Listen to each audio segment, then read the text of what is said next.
सिद्धेभ्यः ओम नमः सिद्धेभ्यः ओम नमः सिद्धेभ्यः। नमो अरिहन्ताणं नमो सिद्धाणं नमो आहिर्याणं नमो वज्रायाणं नमो लोये सौवसाणं। सरस्वती नमस्तुभ्यं वरदे कामरूपिणी विद्यारंभं करिष्यामि सिद्धिर्भवतु मे सदा। जलो पंच परमेष्ठी भगवान की जय। द्वादशांगमयी सरस्वती माता की जय। परम पूज्य गणनी प्रमुख कारिका शिरोमणि श्री ज्ञानमती माता जी की जय। भव्यात्माओं, मध्याह्नकालीन सत्र प्रारंभ हो रहा है और आश्रव त्रिभंगी ग्रंथ का आप सभी बहुत ही रुचि के साथ सावधान चित्त होकर के स्वाध्याय कर रहे हैं, अध्ययन कर रहे हैं, सुन रहे हैं। ये नाना प्रकार के संसारी जीवों की स्थिति है, किसी एक व्यक्ति की नहीं, ना हमारी कहानी है ना तुम्हारी कहानी है, बल्कि सारे संसार की कहानी है। और सृष्टि व्यवस्था चलती ही इसलिए है कि प्रतिक्षण कर्मों को जीवधारी प्राणी ग्रहण करता है और बस उन कर्मों का ग्रहण करना ही आश्रव कहलाता है। तो प्रारंभ करती हूँ आश्रव त्रिभंगी का स्वाध्याय। मंगलाचरण सब लोग हाथ जोड़ करके मंगलाचरण करेंगे। पणमीय सुरेंद्र पूजिय पय कमलम बड्डमाण ममल गुणम पच्चय सत्तावन्नम वोचे हम सुना भवीय जना।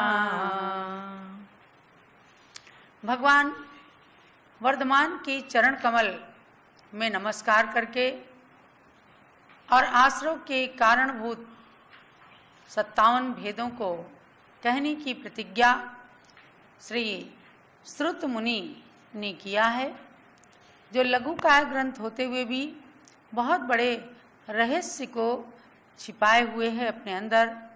और उसी रहस्य का उद्घाटन करने के लिए शाश्वत तीर्थ अयोध्या से आप सब आश्रव त्रिभंगी का स्वाध्याय कर रहे हैं, समझ रहे हैं। पंडित भूधर दास जी ने 12 भावना में से आश्रव भावना के अंदर कहा, मोह नींद के जोर जगवासी घूमे सदा, कर्म चोर चहु और सर्वस लूटे सुधी नहीं।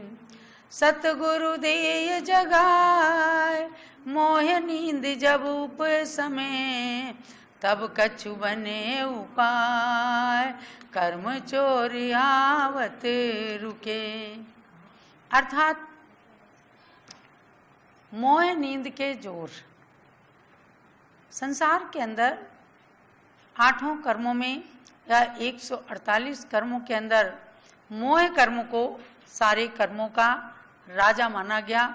सबसे प्रबल, सबसे बलवान मोह कर्म है, जिसकी नींद में सो करके ये संसारी प्राणी जगवासी घूमे सदा। संसार के अंदर संसार में परिभ्रमण करता है, घूमता रहता है। इसके अंदर कर्म चोर चहु और सर्वस्व लूटे सुधि नहीं। इस प्राणी को सुधि नहीं है, इतनी गहरी नींद में सोया हुआ है कि कर्म रूपी चोर आकर के सर्वस्व लूट ले जाते हैं। क्या लूट ले जाते हैं? आत्मा की निधि को, आत्मा के गुणों को, आत्मा की संपत्ति को लूट करके ले जाते हैं। लेकिन अगर घर की, दुकान की संपत्ति लूट जाती है तो व्यक्ति दुखी होता है। आत्मा की संपत्ति लूट रही है तो दुख नहीं हो रहा। अर्थात संसार के अंदर अज्ञानी बन करके इस तरह भ्रमण कर रहे हैं, ये पता ही नहीं है कि हमारी आत्मा की निधि या आत्मा के गुण कैसे लूट रहे हैं, कैसे चले जा रहे हैं। ऐसे में क्या होता है कि सतगुरु देय जगाए, सतगुरु माने सच्चे गुरु आकर के भव्य प्राणियों को जगाते हैं। तभी तो श्रुत मुनि ने कहा कि सुना है भवी जड़ा, हे भव्यात्माओं सुनो, ये क्या है? ये सच्चे गुरु हैं। और सच्चे गुरु माता पिता की तरह हितकारी होते हैं। वे चारों ओर से संतान का, भव्यात्माओं का, शिष्यों का, भक्तों का हित करने के लिए होते हैं और वे ही प्रेरित करते हैं। तो इसलिए कहा कि जब सतगुरु आकर के, सच्चे गुरु आकर के जगाते हैं, उपदेश देते हैं, आपको ज्ञान प्रदान करते हैं, तब मोह नींद जब उपशमे, तब बड़ी मुश्किल से मोह की नींद जब शांत होती है। कोई जो नींद वाली नींद सोता है, निद्रा कर्म के उदय से सोता है, उस नींद से तो जगाया जा सकता है। लेकिन अगर कोई नींद का बहाना लेकर के सो रहा होता है तो उसको ब्रह्मा भी जगा नहीं पाते क्योंकि वह नींद का बहाना लेकर के और आलस्य में, प्रमाद में पड़ा हुआ है, वो कुछ चाहता ही नहीं उठना। तो ऐसे में जब मोह रूपी निद्रा कुछ शांत होती है तो उससे उठ करके भव्य प्राणी करता है, तब कछु बने उपाय कर्म चोर आवत रुके। तो वो क्या करता है कि वो कुछ उपाय करता है, यानी मेरे यहाँ कोई दरवाज़ा खुला रह गया, कहीं से चाबी लग गई, क्या हुआ है, तब कर्म रूपी चोर को आने के लिए रोकता है। अर्थात कर्म प्रतिक्षण आत्मा के अंदर आ रहे हैं, तो उन कर्मों को, आते हुए कर्मों को रोकने का नाम तो होता है संवर। यहाँ बात चल रही आश्रव, तो आश्रव को जान करके हर एक व्यक्ति के मन के अंदर आएगा कि भाई आते हुए उन आश्रवों को, उन कर्मों को हम कैसे रोकें, कोई तो उपाय होगा। उपाय है।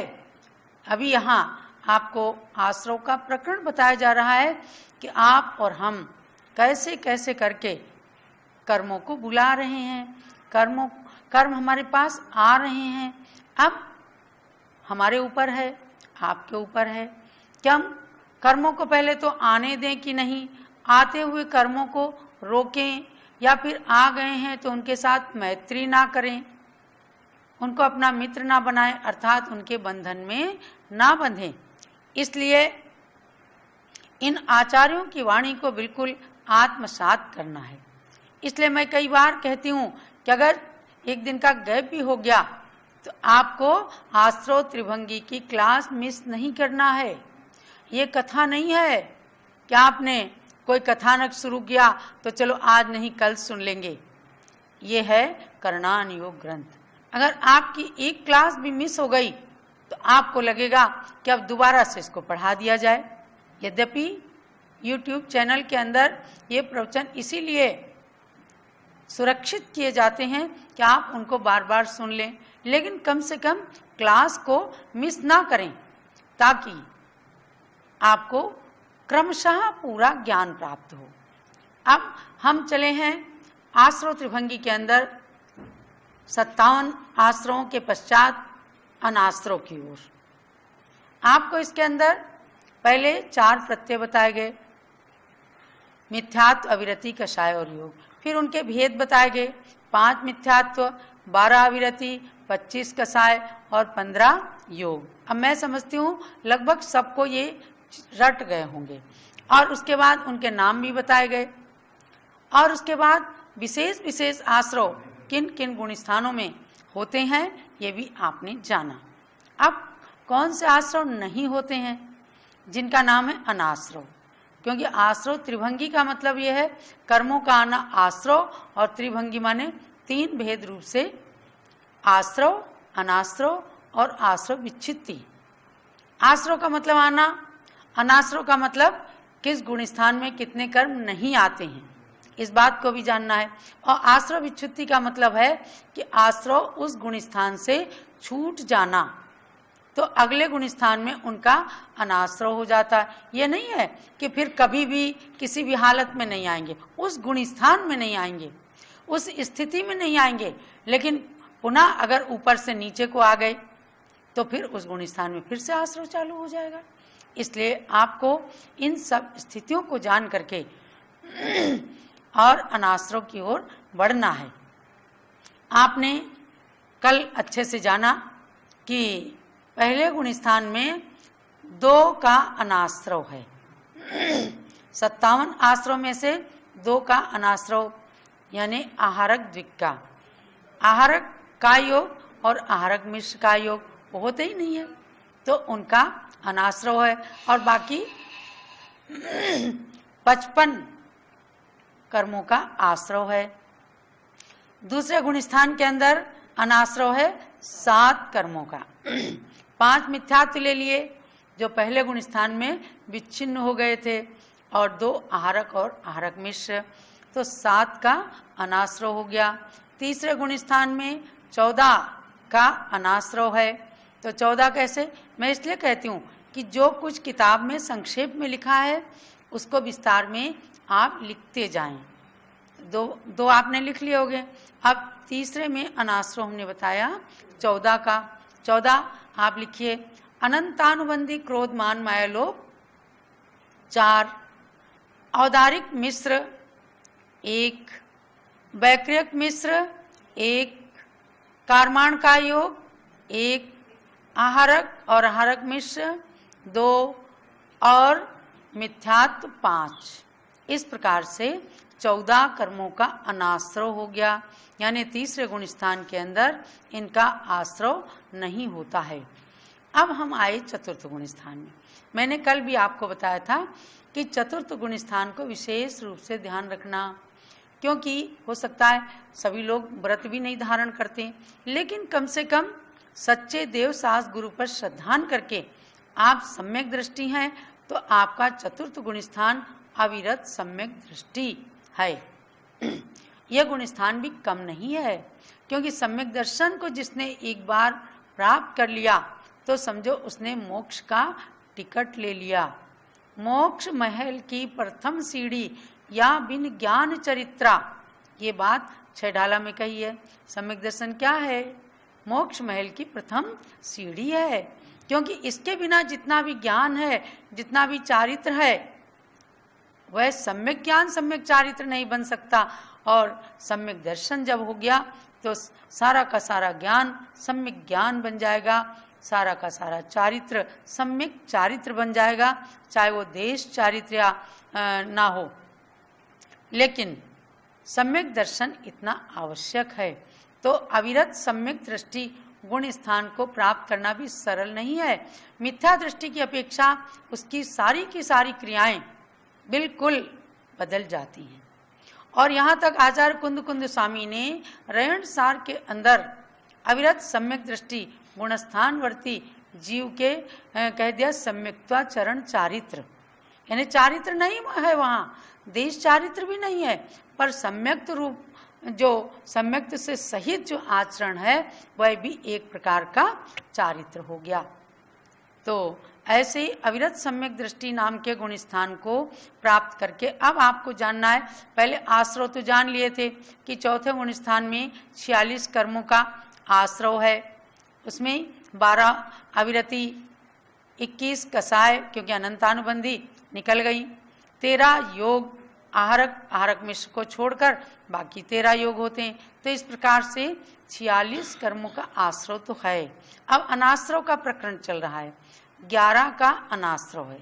सुनिएगा, आपके 11 का अनाश्रव चल रहा है, तो उसमें नोट कीजिएगा। औदारिक मिश्र 1, वैक्रियक मिश्र 1, कारमाण का योग 1, इन तीनों से रहित जो तृतीय गुण स्थान के अभी हमने 14 अनाश्रव बताए हैं, तो चौथे गुण स्थान में इन तीनों को छोड़ दो, क्योंकि वहां पर मरण नहीं होता है। तो औदारिक मिश्र, वैक्रियक मिश्र, कारमाण का योग, इनसे रहित तृतीय गुण स्थान वाले 14, यानी 14 में से आप 3 को निकाल दो। 3 को निकाल दिया, तीसरे गुण स्थान में ये थे, और तीसरे गुण स्थान में ये थे, तो इनको चौथे गुण स्थान में से निकाल दिया, तो 14 में से 3 निकल गए, बाकी बचे 11। ये गिनती आप लिख लेना, क्योंकि हमने टारगेट लगाया है 23 गाथाओं की परीक्षा लेना है आपसे। गुण स्थान में जो आश्रव अनाश्रव आश्रव विच्छुत्ति का प्रकरण है, ये 23 गाथाओं तक है।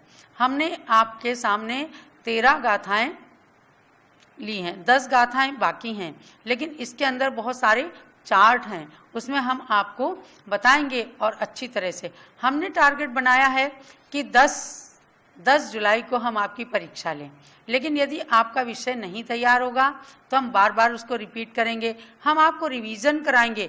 तो 10 से 15 जुलाई के बीच में हम तारीख घोषित करेंगे कि आपकी परीक्षा लें। 23 गाथाओं में बहुत कुछ समाविष्ट हो जाता है। तो चतुर्थ गुण स्थान के अंदर अनाश्रव 11 का है, और उसमें ऊपर के तृतीय गुण स्थान के 14 कर्मों में से 14 आश्रमों में से 3 निकल जाते हैं, क्योंकि तृतीय गुण स्थान में मरण नहीं होता है, और मरण में ही औदारिक मिश्र, वैक्रिक मिश्र, कारमान का योग होते हैं। अब हम चतुर्थ गुण स्थान में आ गए, तो चतुर्थ में अब इनका अनाश्रव हो गया, इसलिए 11 का अनाश्रव जानना। अब आप चलेंगे पंचम गुण स्थान में। पंचम गुण स्थान किसको होता है? इसका नाम है देश संयत, देश विरत गुण स्थान, जिसके अंदर सम्यक दर्शन तो है ही, लेकिन अणुव्रतों को धारण कर लिया जाता है, या फिर प्रतिमा रूप व्रतों को। बहुत सारे लोग आज प्रतिमाधारी हैं। एक लंबी कतार ब्रह्मचारी ब्रह्मचारिणियों की होती है, जो एक प्रतिमा से लेकर 9-10 प्रतिमा तक धारण करते हैं। पुनः क्षुल्लक ऐलक जो होते हैं 11 प्रतिमा के धारी होते हैं। इन सबके पंचम गुण स्थान होता है। तो उस पंचम गुण स्थान के अंदर अनाश्रव, मैं आश्रव और आश्रव विच्छुत्ति भी बताती, लेकिन क्रम अपना चलाया है कि आश्रव विशेष में बताया। अभी आपको पूरे आश्रव सब गुण स्थानों के नहीं बताए गए, आगे चार्ट आएगा। और आश्रव विच्छुत्ति 14 गुण स्थान की बता दी गई। अब प्रकरण है अनाश्रव का। तो अनाश्रव में लेना है अपने को, पंचम गुण स्थान में 20 का अनाश्रव होता है।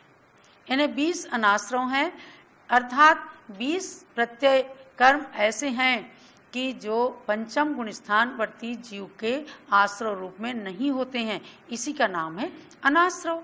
न आश्रवा अनाश्रवा। तो उनकी परिणाम इतने विशुद्ध हो जाते हैं। धीरे धीरे क्या है कि आगे आगे जितने गुण स्थान बढ़ेंगे उतनी परिणामों की विशुद्धि बढ़ेगी, उतने कर्मों का अनाश्रव होगा, और आगे आगे विच्छुद्धि होती चली जाएगी। तो 13वें 14वें गुण स्थान में पूरी तरह से अनाश्रव होने की स्थितियां आ जाएंगी। तो 20 का अनाश्रव हुआ। कौन कौन से, आप नोट कर लीजिए। आप किसी ने कहा कि ये सब तो पुस्तक में लिखा ही नहीं है।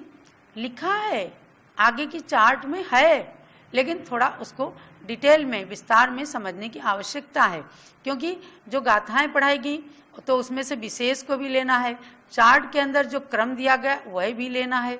इसलिए सबको मिलाने के बाद जो हम डिटेल में आपको बताते हैं तो आप लिख लीजिए। और केवल 62 गाथा छंदों में निबद्ध आश्रव त्रिभंगी आपके पूरे आश्रव को बता देगा, और आश्रव के आने के द्वार को भी बंद करने में सक्षम हो जाएगा। इसलिए आपको अलग अलग जो मैं बता रही हूँ इसको लिखना भी है।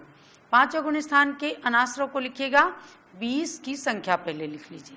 उसके बाद कौन कौन से, तो 5 मिथ्यात्व, इनका आश्रव नहीं हो रहा क्योंकि अब वो तो सम्यक दृष्टि बन गया।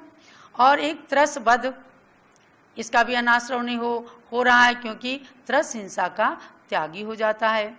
और 4 अनंतानुबंधी कषाय छूट गई, 4 अप्रत्याख्यानावरण की भी कषाएं छूट गई, यानी क्रोध मान माया लोभ अनंतानुबंधी भी और अप्रत्याख्यानावरण भी छूट गया। और आहारक द्विक, अर्थात आहारक का योग और आहारक मिश्र का योग, और वैक्रियक द्विक भी छूट गया, अर्थात वैक्रियक का योग और वैक्रियक मिश्र का योग। ये देव और नारकियों के होता है, तो देव और नारकी जो हैं पंचम गुण स्थानवर्ती होते नहीं, इसलिए पंचम गुण स्थान में इनका भी अनाश्रव माना गया। एक औदारिक मिश्र और एक कारमान का योग, सबको जोड़िएगा तो 5 plus 1 plus 4 plus 4 plus 2 plus 2 plus 1 plus 1 बराबर 20 की संख्या आ गई। पांचवें गुणस्थान के अंदर इन 20 कर्मों का आश्रव नहीं होता है, इनका अनाश्रव। जो भी आपको ना समझ में आए तुरंत उसकी क्वेरी कीजिए, आप व्हाट्सएप पर लिख करके भेजिए, क्योंकि इस ग्रंथ को पढ़ने का सार ही यही है कि हम आते हुए कर्म को रोकने में सक्षम हो जाएं, और नहीं सक्षम हो तो कम से कम उसका ज्ञान तो पूरा हो जाए, ताकि आप दूसरे को भी अच्छे से बता सकें और परीक्षा में उत्तीर्णता प्राप्त कर सकें। तो कर्म सिद्धांत को समझने के लिए मैंने कहा है कि ये प्रवेशिका है, यह कुंजी है। उसके आगे आप कर्मबंध की व्यवस्था को जानेंगे, उसके आगे आप गोमटसार की ओर बढ़ेंगे और गोमटसार जीवकांड और कर्मकांड की ओर बढ़ेंगे। लेकिन उसके लिए बहुत ही सरल ये आश्रव त्रिभंगी है। हो सकता है कुछ लोगों को थोड़ा कठिन लगे, क्योंकि कभी कर्मों की बात तो पढ़ ली, 8 कर्म होते हैं, इनके भेद होते हैं 148, लेकिन उनको जाना कब हमने? अरे 148 कर्मों के भेद जब पूछने लग जाओ अच्छे अच्छे नहीं बता पाते हैं। बता भी ले तो उनको कौन बंद करते हैं, किनके कब उदय में आते हैं, इस प्रक्रिया को कौन पढ़ता है? आज तो इनको पढ़ने वाले सुनने वाले बहुत बिरले हैं। मैं तो समझती हूँ कि आप लोग बहुत उत्तम श्रेणी के श्रोता हैं कि आश्रव त्रिभंगी को सुनने के लिए तैयार हुए हैं, कि कम से कम हम पहली बात जाने आसमंता स्रवती इति आश्रवा, जो चारों ओर से स्रवती बुलाता है, जो जहाँ से सब आते हैं, जिस मार्ग से आते हैं, बस उसी का नाम है आश्रव। तो हमें चारों ओर से आश्रवों को नहीं आने देना है। हमें कभी पूजा करना है, कभी गुरुओं की भक्ति करना है, कभी स्वाध्याय करना है, कभी तीर्थ यात्रा करना है और कभी आहार दान देना। इन सब से शुभ कर्मों का आश्रव होगा और अशुभ कर्म छूट जाएंगे, अशुभ कर्मों से रहित हो सकते हैं। तो ये हमने आपको बताया पंचम गुण स्थान में। अब देखो आगे की गाथा में चलते हैं। गाथा नंबर 14 में आ जाइएगा, पेज नंबर 5। कल 13 नंबर की गाथा हो चुकी थी, आज 14 नंबर की गाथा में आइए। इत्तो उवरिम सग सग, इत्तो उवरिम सग सग, विच्छित अणा सवाण संजोगे, विच्छित अणा सवाण संजोगे, उवर वरिम गुण ठाणे, उवर वरिम गुण ठाणे, होन तित्यणा सवाणिया, होन तित्यणा सवाणिया। एक बार सामूहिक रूप से गाथा पढ़िएगा। इत्तो उवरिम सग सग, विच्छित अणा सवाण संजोगे, उवर वरिम गुण ठाणे, होन तित्यणा सवाणिया। इतः उपरि स्व स्व विच्छित्याश्रवाणां संयोगे उपर्युपरि गुणस्थाने भवन्तीति अनाश्रवा ज्ञेयाः। इसका हिंदी पद्यानुवाद है। पंचम से ऊपर अपने सब गुण स्थान की विच्छिति, अग्रिम गुण स्थान में होती उतनी आश्रव निवृत्ति। जैसे चौथे गुण स्थान में होती जितनी विच्छिति, पंचम गुण स्थान में उतनी मिलती आश्रव से मुक्ति। जो आचार्य श्रुत मुनि ने प्राकृत की गाथा के अंदर कहा, संस्कृत की छाया में बताया गया, उसी का ये हिंदी पद्यानुवाद हमें प्राप्त हुआ श्रीमती मालती शास्त्री धर्मालंकार बसंत कुंज दिल्ली से। तो अच्छा लगा कि कम से कम आप गाथा में अर्थ नहीं भी लगा सकें तो इस पद्यानुवाद को पढ़ तो सकते हैं। अब इस गाथा का अर्थ क्या है? इसके आगे से मतलब पंचम गुणस्थान से आगे अपने अपने गुणस्थानों में विच्छिन्न आश्रमों को ऊपर ऊपर के गुणस्थानों में मिलाते जाइए, तो वे ही अनाश्रव बन जाते हैं। ये तो हो गया गाथा का अर्थ, लेकिन मैं आपको बताती हूँ कि कहीं कहीं आप भटक जाएंगे, क्योंकि अगर केवल इसी गाथा के अनुसार चलेंगे, आगे पीछे का संदर्भ नहीं जोड़ेंगे, तो आप भटक जाएंगे, कहीं ज़्यादा कहीं कम भी हो जाएंगे। इसलिए आपको मैं पूरा चार्ट बना करके समझाऊंगी कि आप जो है, जो विशेष विच्छिन्न हुए कर्म या आश्रव होने वाले विशेष गुण स्थानों में विशेष नाम दिए हैं, उनको भी यहाँ पर ध्यान रख करके ही विच्छिन्न हुए आश्रव और आगे को जोड़ करके और जो अनाश्रव की संख्या आएगी उसका क्रम मैं आपको बताती चलूँगी। तो ये कर्मों का प्रकरण जैसे कि बताया कि सिद्धांत ग्रंथ के पढ़ने की बात आती है कि अष्टमी को पढ़ना चाहिए कि नहीं, लेकिन ये सिद्धांत ग्रंथ नहीं। सिद्धांत ग्रंथ षट खंडागम, धवला, जय धवला, महाबंध, ये ग्रंथ ही आते हैं। इसीलिए आपको ये प्रकरण मैं पढ़ा रही हूँ। बाकी हमारे यहाँ बराबर ध्यान रखा जाता है। पूज्य माता जी ने भी षट खंडागम ग्रंथ की टीका लिखी, सिद्धांत चिंतामणि, अष्टमी, चतुर्दशी, अमावस्या, पूर्णिमा, महीने के 6 दिन कभी भी उन्होंने नहीं लिखा, ना हम स्वाध्याय करते हैं। मैंने हिंदी टीका लिखी, बराबर 6 दिन नहीं लिखा गया। इसलिए आप समझना कि ये कर्म का सार है, आश्रव त्रिभंगी, ये षटखंडागम नहीं है, सिद्धांत ग्रंथ नहीं है। इसीलिए इसको आपको इसका स्वाध्याय कराया जा रहा है। मैं आपको कहूँगी कि प्रतिदिन कोई क्लास ना मिस करें। आपके कोई मित्रगण कोई मिस कर रहे हैं तो आप उनको तुरंत प्रेरित कीजिए, क्योंकि एक क्लास छूट जाने के बाद आपको समझने में आगे परेशानी हो सकती है। निरंतर आपका स्वाध्याय चलता रहे, आश्रव अनाश्रव में परिणत हो, यही आपके लिए प्रेरणा और सबके लिए मंगल आशीर्वाद।